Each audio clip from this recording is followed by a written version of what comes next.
Man, that is a lot of spin.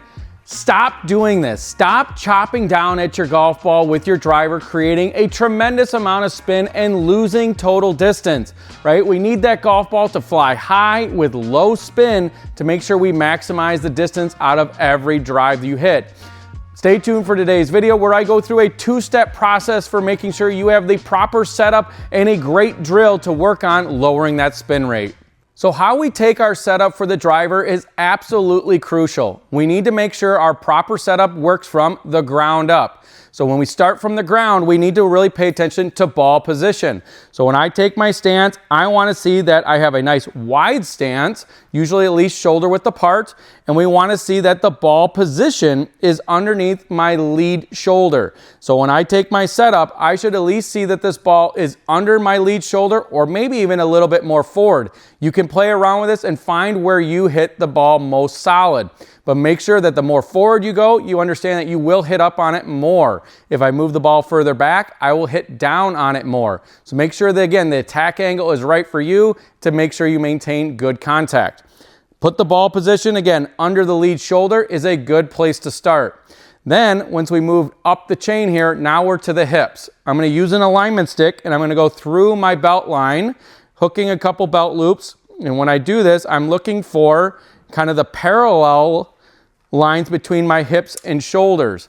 So as I stand here, you can see that my hips and shoulders are fairly level. Okay, when I get bent forward, we do not want to maintain that level position. We want to actually tilt this to create an upward angle of attack. But look at what I just did there. I only tilted my shoulders and not my hips. This is a common mistake I see out of a lot of students, is they will only tilt the shoulders. And more importantly than the shoulders, we need our hips to be more tilted so we can then have our entire spine angle tilted for the upward angle of attack. So make sure when I get set up, I'm going to tilt both my hips and my shoulders where they should still remain somewhat parallel, working up towards our target. This will allow us to be set up for success, for our body to remain rotating back and through behind the golf ball. If I start to be more level or even lower with my lead hip, as soon as I start to rotate, my head and upper body wants to move forward. This will make you more steep, and then you're going to hit more down on the golf ball, creating a tremendous amount of spin. So again, it is absolutely crucial that when we work on our setup, we work from the ground up. Ball position, hips, and shoulders all tilting to the right. Make sure that you are doing this, and it's crucial that you do to be able to hit up on the ball. So just working on my setup, let's hit a couple shots. Make sure I get my ball position under my lead shoulder, underneath my lead instep. Again, there's a couple key ways you can do this. I'll hit this one and I'll show you a new way. So again, just simply looking at this, coming back into my lead foot, hips and shoulders need to be tilted, and then we hit. When I hit that one, again, I'm swinging up on the golf ball. Look at the attack angle on the right side of the screen here. We hit up on it over 5 degrees. And look at that spin rate, super low, right? I'm accentuating this for the purposes of our video today. So I had only 1,500 RPMs of spin. I hit it over 300 yards, which I'm super happy about. I need my spin rate to be a little bit higher than that. So I need to make sure that, again, hit that with maybe a little bit straighter because I hooked it. That made it go a little bit low on the spin. But nonetheless, when I get set up, again, an easy rule of thumb here is when I take my setup, if my feet were together, my lead foot would stay in place and I just space off with my right foot. Again, how wide you go is going to be based on your comfort, and obviously you can play around with that, which every time I narrow my stance, I'm changing ball position. So play that lead instep right on the ball, space out to shoulder width apart, and there you're already set. It's pretty easy. Okay, tilt the hips, tilt the shoulders, make sure you get comfortable up to the ball and stay behind it. Make sure that my head and upper body stay back on my spine angle.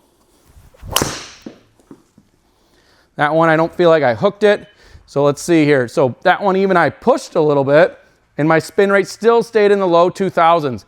The goal for most people is to have the spin down around 2200 to 2500. It can vary obviously based on your swing speed, but we need to make sure that we do not get spin rates well into the 3000s or higher. I've seen people with much higher than this, and it is absolutely killing their distance. Okay, so what is a great drill to do here? We need to make sure we create the feeling to hit up on the golf ball through our setup, but we need to make sure that you have some feedback knowing whether you're doing it right or wrong. And I like to use a simple binder. If we just use a binder from your home, most people have these in their offices or have it for their school. Again, make sure that you are using a binder to kind of create your own little ramp. Set this behind the golf ball, and we need to make sure that we are going to ramp up to the golf ball. This is important when we identify the attack angle. This means that if we're hitting up on the ball, that means we need to be down earlier to then allow the club to rise by the time it gets to the ball. So it's okay to be low to the ground, really far back, because that means now I have the opportunity to rise through the ball. And that gives me a good visualization using this binder. When I get set up to the golf ball, again, I'm gonna keep the same ball position. I'm gonna tilt my shoulders, and I'm gonna rest my driver right on top of this binder. And I'm gonna try to not hit the binder at all. Make sure that I swing up and just sweep that ball right off the tee. So you can see when I did that, I did not hit the binder, but I probably need a taller tee, right? The binder is a little bit big for this tee, but it's important that at least I focus on, did I hit up on the ball? And look at that, my attack angle went up to over 6 degrees.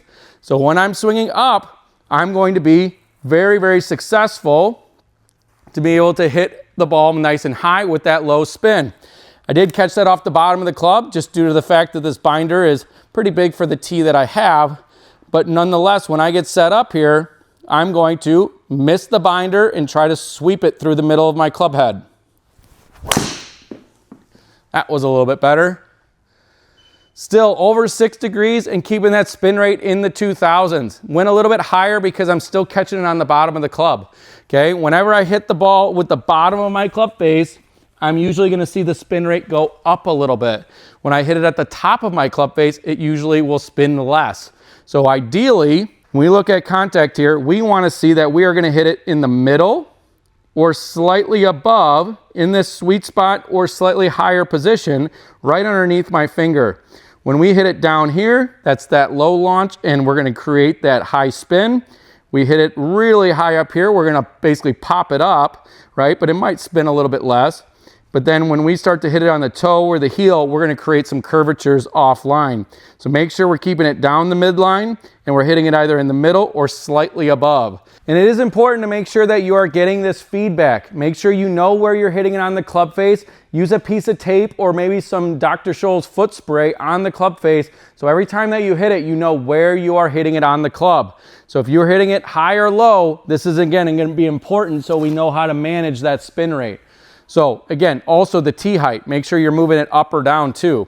When I get set up here, make sure that I get that ball position, spreading the feet out nice and wide, tilt the hips, make sure that my shoulders follow suit and stay up through the golf ball here. Make sure that I'm swinging behind it and I'm swinging up through it. That one felt like a good one. Look at that, 315 almost. Attack angle hitting up 6 degrees and my spin rate down in that low 2000s. Again, that is optimal. That is exactly what we're going for through a proper ball position, proper hip and tilt of my shoulders to incentivize that attack angle. Make sure I'm visualizing my attack angle also by using some feedback like the binder. Again, one of my favorite ones to just simply create that ramp up style visualization, making sure that people know exactly if they're hitting down or up. If you destroy your binder, you know you're still hitting down. So make sure that you are swinging up and you are again practicing that proper setup to help you with your attack angle. Thanks for watching today's video. Please hit that like and subscribe button if you like today's content. We'd really appreciate it, and we look forward to hopefully helping you continue to level up your golf game with all of our future content.